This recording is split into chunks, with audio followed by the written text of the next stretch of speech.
world's greatest athlete. That title is given to the Olympic champion of the decathlon, a competition that combines 10 track and field events over the course of 2 days. The decathlon is unlike any other event. It requires an athlete not only be strong and fast, to sprint, jump, and throw, but also a master of technique across many different disciplines: pole vault and javelin, discus throw, high jump, and hurdles. And of course, it requires mental endurance and fortitude. The training involves daily, multi-hour sessions, honing the fine movements of each event, plus time in a weight room building strength, and grueling workouts on a track to build speed. The competition itself tests your ability to stay focused, poised, and in control as your body reaches the point of complete exhaustion over 2 days of all-out effort. It truly is the measure of the greatest athletes. Now, I am not the world's greatest athlete, but I could be if women were allowed to compete in the decathlon. That's right. Only men competed in the decathlon at the championship level. But I'm part of a group of women working to change that. Just over a month ago, I joined 12 other women to compete in the first national championship for the women's decathlon. We each have a different story that brought us to the track this weekend. The mother of 2 had to balance training and time with her kids. The rock climber, new to track and field, had less than 1 year to learn all 10 events. And me. I was there competing for my younger self, who first fell in love with athletics. But there was one underlying adversity we all faced: struggling for legitimacy as a female athlete. There are the coaches who tell us not to expect our male teammates to respect us. Why? Because we're girls. There are our friends who insist that women's sports lack the athleticism to attract viewers. Even fellow female athletes, content with the way things are, worry that further disruption will threaten their already precarious success. We have all been asked in some regard to justify our desires beyond the field. Competing in this decathlon was our chance to stand shoulder to shoulder and show those that doubted us that they were wrong. It was one step towards righting the power imbalance between men and women in track and field. This imbalance in athletics goes back to the origin of modern sports. In track and field, women were barred from competing in the 800-meter run until the 1960s due to concerns that females were too frail for the event. It wasn't until 2000 that women's pole vault was added to the Olympics, a full century after men had been pole vaulting. It took another 8 years for the women's steeplechase. Yet the women's decathlon still remains absent. Instead, women are restricted to a 7-event alternative, the heptathlon. At 70% the men's decathlon, it's worse than the wage gap of 80 cents to the men's dollar. This gender imbalance in athletics runs beyond the playing field. Women make up over 40% of all high school and collegiate athletes, yet less than 4% of sports media coverage goes to women's sports. At the coaching level, 43% of women's collegiate teams are led by a female head coach. That number falls to 2% if we look at men's programs. In sport governing bodies, less than 30% of board members are women, and women make up only 17% of national Olympic committees. And of the world's highest paid athletes this past year, not a single woman was in the top 100. Serena Williams had previously been the only woman in this group until pregnancy sidelined her for part of last year. Now, that was a lot of statistics, but I'm going to give you one more, my own. I'm going to tell you my story in the hopes it helps show you the impact that these power imbalances can have both on the field and off of it. Part of my story is particularly hard to talk about, but I hope sharing it helps you understand this issue beyond just the numbers and statistics. So my road to the decathlon began when I picked up pole vault in college. To those watching from the outside, my pole vault career appeared to take off. From never having held a pole to becoming a 3-time All-American, my track and field story gave off the appearance of being a huge success.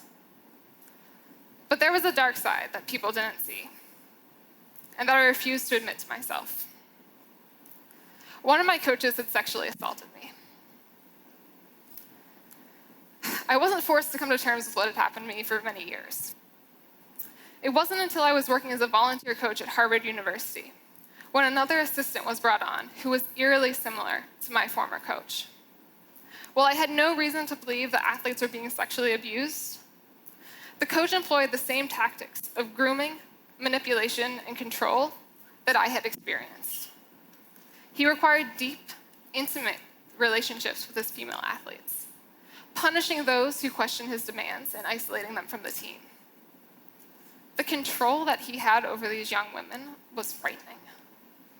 But I knew exactly what it felt like to be one of them. Others were worried about the coach's behavior too, but no one was willing to challenge his authority. When some of the athletes raised complaints about the coach, those that supported him swooped to his defense. It was the same defense that I'd used myself to justify the abuse that I'd been through. That the coach meant well, that he had the athlete's best interest at heart, that these alarm raisers didn't appreciate all the coach was doing for them.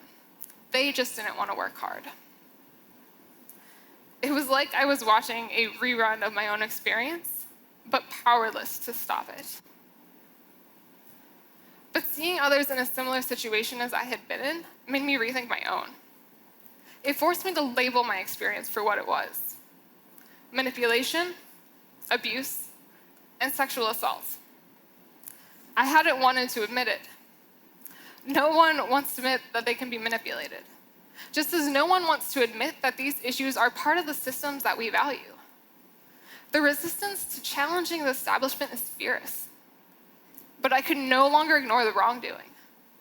To remain silent would mean that I was complicit with a system that failed to protect young women. I eventually did speak out strongly about how the coach was treating the athletes. He left, and I was fired from my volunteer position for speaking up.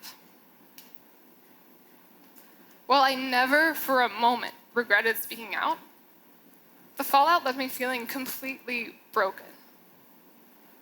The sport that I had loved so much had betrayed me. It had betrayed the athletes that I had worked with. But I wanted to make sure that that cycle stopped. So when I heard about the women's decathlon, I started to train. Now, I know the women's decathlon is not a solution to these issues. Equal opportunity and representation in athletics is a problem, but it's partly a symptom of a deeper issue of power imbalances in society. The unequal distribution of power along gender lines contributes to all sorts of other issues, including harassment and abuse.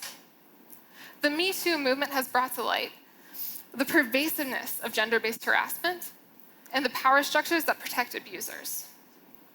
Calling out a sexist remark often comes with the label of being too sensitive or unable to take a joke. As the harassment escalates, so do the downsides of speaking out.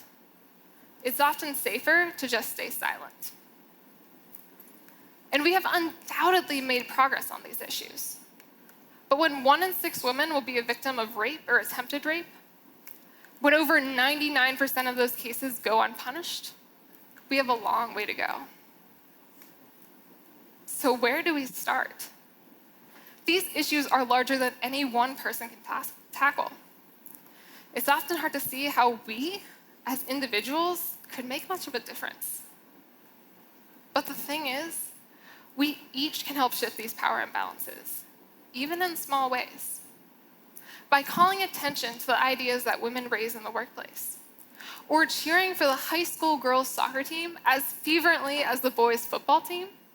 We can help empower women, and not just in athletics. As an undergraduate in science and engineering, only 2 of my classes were taught by female professors. In the political realm, Less than 20% of the US Congress is female. And around the world, only 20 women are currently serving as head of government or head of state. That's less than 7%. If we look at women of ethnic minorities, the numbers are even worse. We can make a difference here too. We can choose to take classes taught by female professors, volunteer for and donate to female political candidates, and embrace aspiring women around the world wherever we may find them. Now, the women's decathlon isn't a solution, but it is a step, and every step counts. For me, it was also a chance to reclaim the love of my sport that I felt like had been stolen from me. This is a picture of me and some of my incredible competitors, lying on the ground, completely exhausted after the final event, the 1,500-meter run. I look terrible. Physically, I felt terrible. Every muscle in my leg was cramping at once. But regardless of how dead I look here, this was the most alive that I have ever felt in my life. Because in this moment, I refused to let my past define me. I managed to fall in love with my sport again. And we, as a group of the first female decathletes, managed to help women take one step closer to equality. We ran not to beat one another, but to hold one another up, united by the idea of a future where a young girl can grow up in a world designed to support her on the path to becoming the world's greatest, in whatever she may choose to be. Thank you.